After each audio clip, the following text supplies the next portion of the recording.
Good morning, everybody, and welcome back. So excited today for another amazing episode. As some of you know, I travel all over the United States. I meet so many entrepreneurs, retired athletes, people in philanthropy, and today's guest is all three. I have the amazing trifecta in front of me today for our interview. So joining us today is Alex English. And, I don't even want to describe you. I want you to tell us about yourself. And I know that always puts people in the hot seat. So, Alex, first of all, thank you so much for joining us. And I'm really looking forward to supporting your upcoming, event, your golf outing. But tell us a little bit about you, not about your career, but really about you. Well, I'm from Columbia, South Carolina. Went to the University of South Carolina and graduated from university, as well as I played basketball for the University of South Carolina for 4 years. Got my degree in interdisciplinary studies, which was English and hospitality. So I started my career early in South Carolina. When I was growing up, though, I wasn't a basketball player. I was just a long, lanky kid who wanted to be a basketball player. So I had to really work on my craft. I had to work on building my body and love the game so much that I wanted to, you know, play it the rest of my life. But didn't know, well, I did know that you could get a college education if you're good enough to make a team, a college team, and a college is interested. And coming from the poverty-stricken neighborhoods of Columbia, South Carolina, I needed that help. So I really worked hard on that part of my craft and got a scholarship to to the University of South Carolina. And that's when my basketball career took off. But it was also an opportunity for me to go to college and get an education because I loved learning. And English was one of my big passions. I loved literature, loved reading, and put a lot of time in that. And then, there were a lot of things along the way, to really talk about your life. And my life was a big life. It started as a small life, but it got bigger as I went to college and graduated uh, and got to the NBA. So once I got to the NBA, my life just blossomed, and I got to visit a lot of different cities. Got to see that everything was not like Columbia, South Carolina, which was like the There's a little diversity out there. Uh-huh. no diversity. It was more diversity. I got to see the world. I got an opportunity to play in the NBA for 15 years and play in Europe for 1 year. So I got an opportunity during that time of my life to travel the world and go to different countries to play basketball, but also see culture and see how other people live, which has been a big part of my education, learning how other people live and knowing that everything is not like it is in the United States of America. So, uh, in my career, I've gotten an opportunity to do a movie. I starred in the movie Amazing Grace and Chuck with Jamie Lee Curtis and Gregory Peck, and really enjoyed that. And the movie was not a great success, but it made a statement. It made a statement about nuclear war, and that was huge for me. I also got an opportunity to write 3 books of poetry. My first book was Sometime You're Feeling Sometime. And then the second book was Let's Share. And then the third was If I Show You My Tenderness. So I like writing. I enjoy reading and traveling. I've got a big family. I've got kids, and my kids are a big part of my life. Watching them grow, watching what they do, and being a part of their lives, and watching them how they take the world by the horns and handle it, you know, being a spectator in their lives. Uh, I get I this. don't, I'm just listening because it's what you don't know, you don't know. I meet so many athletes in the course of my, the course of my year, and everybody has a different story and they all have a different journey. And what I hear a lot or most often is about the discipline and the experiences, very similar. But what I'm hearing from you is a lot more about culture and experiences. And it almost sounds as if you've stayed true to who you are, but everything else that you've experienced just kind of helped grow you, right? Was there one experience? Yeah. Was there one experience that stands out for you, whether it had been through the NBA or through your travels, that really was a pivoting point for you? ooh, there's been so many points like that in my life. You know, just being able to tune in to any one particular one. I would say being able to go to South Africa during the time that Nelson Mandela was released and getting an opportunity to meet him Mhm. and see how what his life was about and how it changed his life being in prison and him coming out of prison and being the president of South Africa and watching that from afar, but also getting an opportunity to meet him and being around and being in South Africa during that period of time when he was released from prison. That was a big opportunity for me because also during that time, I got a chance to tour the ghettos of Soweto and the townships of Alexandria, you know, and seeing that, you know, those people, the way those people lived and were subjugated, how they were able to lift themselves up, but then having this one person that they had been depending on, or were depending on for so many years to be released from prison and bring that country back to being the country that it was before apartheid. So that was one opportunity, one thing, one element that touched my life. But I have had so many of those times in my life that has changed not just my direction, but my perspective on the world. Yeah, that I could understand. I know you said you're a family man and you're in South Carolina. So when your career, when you retired, you stayed in your roots. Yes, I enjoy South Carolina. South Carolina is a beautiful state, and my city, Columbia, South Carolina, is a beautiful city. And the state of South Carolina, if you know it, is shaped like a pie, a piece of pie, and in the middle is the brains and the net where the network goes out. Yeah. Columbia is the capital, and all things center from here. But you've got great cities that are a part that make up this great state. Like in the northern part, you've got Greenville, South Carolina, very special place, and a lot of business. That's the business capital of South Carolina. Then you go down to Charleston, South Carolina, and I know you've heard of Charleston. A lot of history, a lot of culture, but also a business center as well. But Columbia makes all those things happen because it's the capital, it's in the middle, and being able to get out and experience all those things within a 2 hour drive is just so important for me. And one of the reasons why I'm here in Columbia, South Carolina.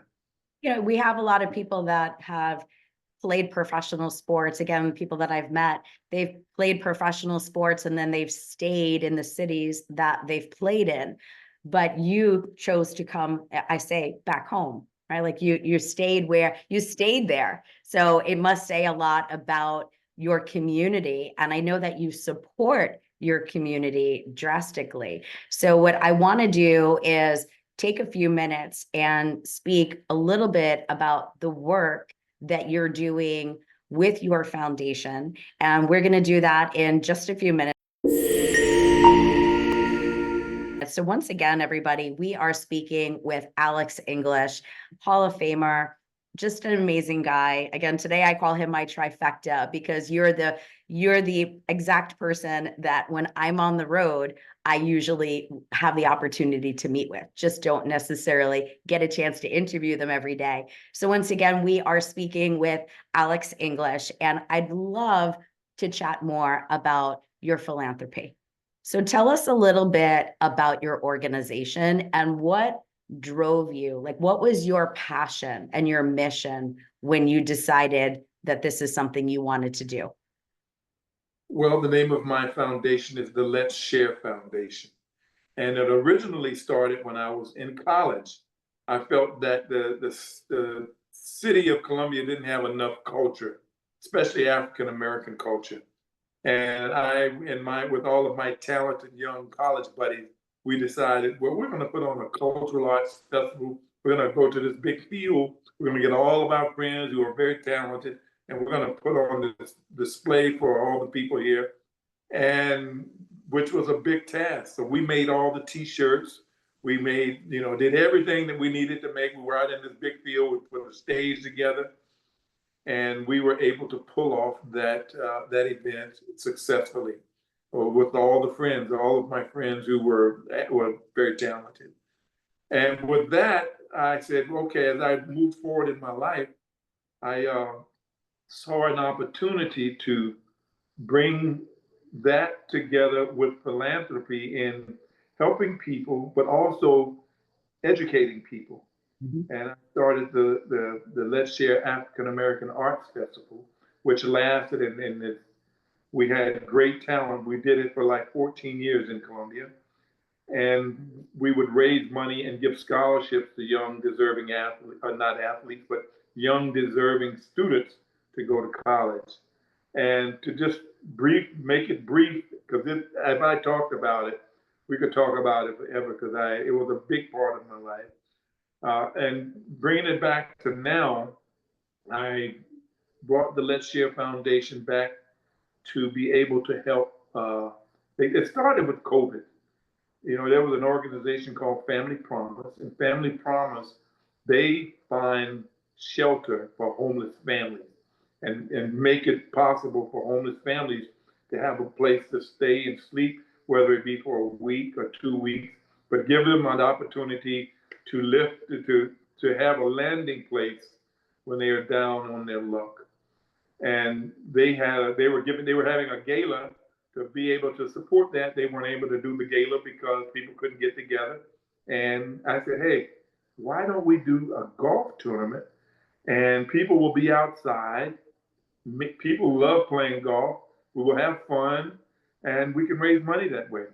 So we started it up again with the Family Promise organization, and they have been a big part, a big supporter, and a big charity that we support.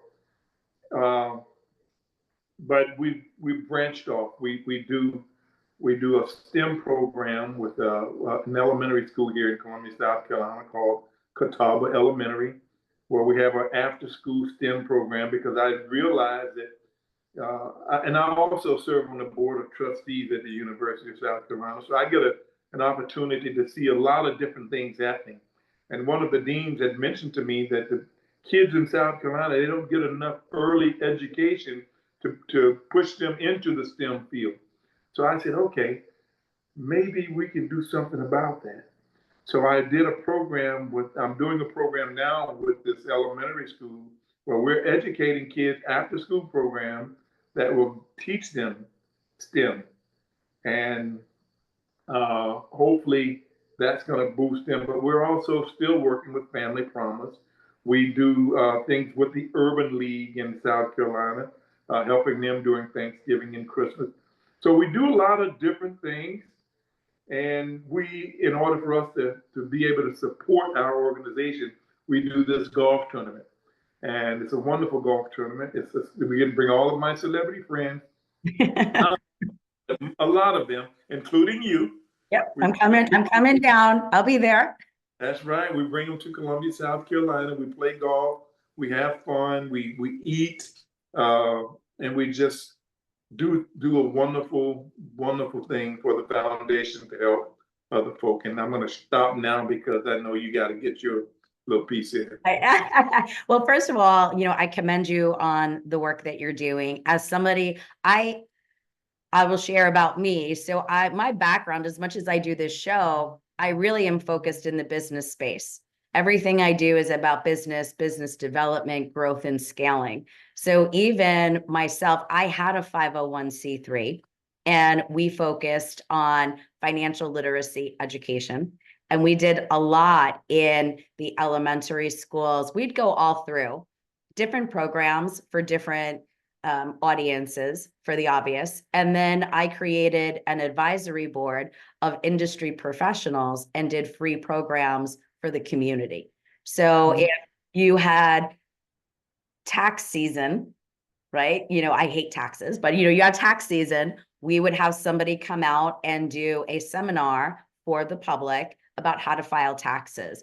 When the foreclosure crisis was rampant in 05, 06, 07, Yes. we had attorneys and loss mitigation experts that would go into the libraries and into other places to speak about ways that they could prevent foreclosure, how to fill out applications that would be approved, right? Because people have analysis paralysis. Sometimes they have the answers, they're afraid to write them down, right? They don't know what's going to get them in trouble and what's not. So I know running a foundation is so challenging because you're relying on the public, for we'll say for funding. You're also relying on the public to be the recipient. So you have to really be able to figure out who is your avatar, right? That you want to bless, right? I hate to say it that way, who you want to bless with your time and effort. But I would love to know, like, we have such an amazing audience that tunes into the show. Have you, or are you currently looking at grant opportunities? Like, what can my listeners, other than supporting you and going on, and we're going to have everything on so people can see where to find you and how to support, and obviously how to come to the golf outing. But, let's talk about Evergreen, right? The golf outing is at the end of September, but your organization lives on. What can our audience help you with? Do you have people that are writing grants for you? Do you have like a big wish? Like, Rhonda, I need a company that can give me 100 computers. Like, what's your wish list look like? Other than financial, other than somebody cutting you a check, have you thought about what other things people can help you with to create impact?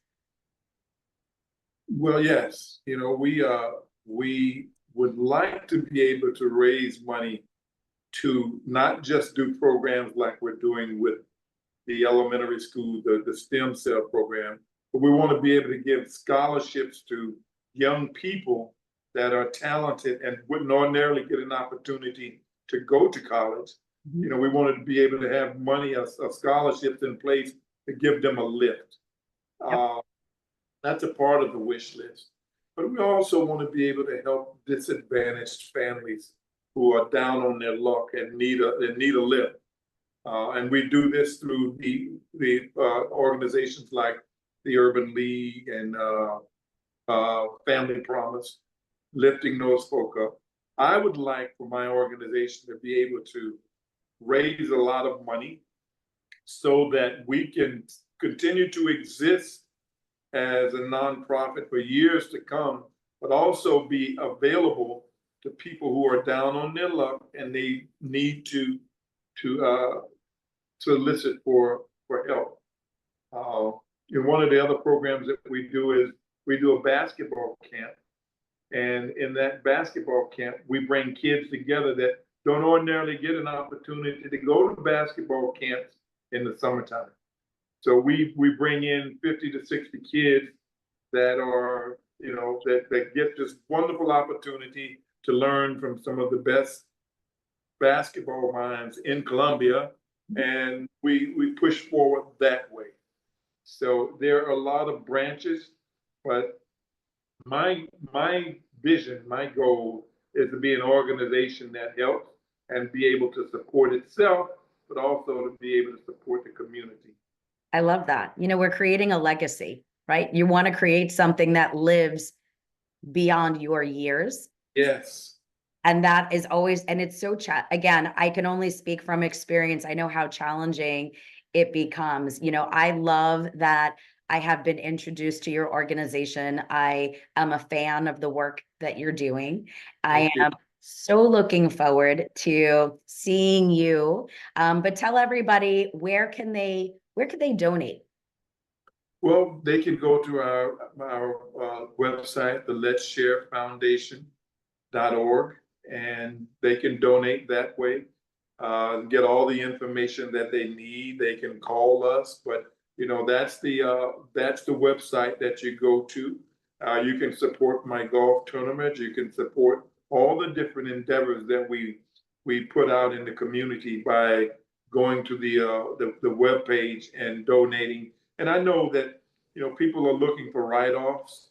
You know, at the end of the year, this is a good way to you're doing something very positive for people, especially young people and families. This is an opportunity. Okay, we've got this extra 50,000, 60,000. Let's donate it to the Let's Share Foundation. I'll tell you what, we'll start looking for people to make chunky donations, and you can they can give you a check over dinner. How's that? That would be awesome. I'll do dinner. I'll do golf. I won't play basketball. I don't do that anymore, but I will come and we will talk. I will speak in front of organizations. I don't mind if they're going to support my organization. I love it. Alex, thank you so much for joining us today. It's been so good to get to know you, and hopefully we can together create an amazing impact for your organization. So with that said, everybody stay tuned. We're getting ready to bring you our next amazing guest.